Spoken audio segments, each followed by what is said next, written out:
One of the wonderful but often overlooked vehicles in screenwriting is the Ontic Timeline, which is setting your film against or story, whether it be a drama, thriller, whatever, against a much larger moment in history.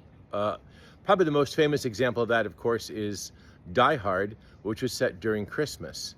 But you could do a bunch of things. For instance, 2001: A Space Odyssey was set during the space race. Failsafe was set during the Cold War. In what happens here is whether you directly attack the story as it did in Failsafe, which is dealing with the issues of the Cold War and its possible outcome, or you do a more passive approach like in Die Hard. The idea, though, is that you are amping up the drama and the tension, and you're contrasting. This is why I have been very much interested in writing about test crealism in my next screenplay, which is transhumanism, extropianism, altruism, longevism, etc.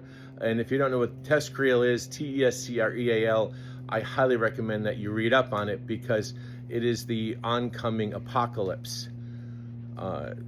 These stories, when they are made in film, whether you're telling a story of a mother and daughter, or you're telling the story of a revolutionary fighting against the very thing that you are posing as your overall ontic arch, they drive home to the viewer because it's timely, it's progressive, it's now, and it adds a greater interest to the overall story. Plus, you get to pace your story along with the pacing of what's happening in the outside world. So as things get heated in your internal story, things can also get heated in news reports or in events that are taking place outside of that world, building a stronger, more fruitful storyline and script. You can even do this with a script that's already been made. If you choose to direct it, you can simply add a timeline or an event, overall overarching event that happens in the background. That's today.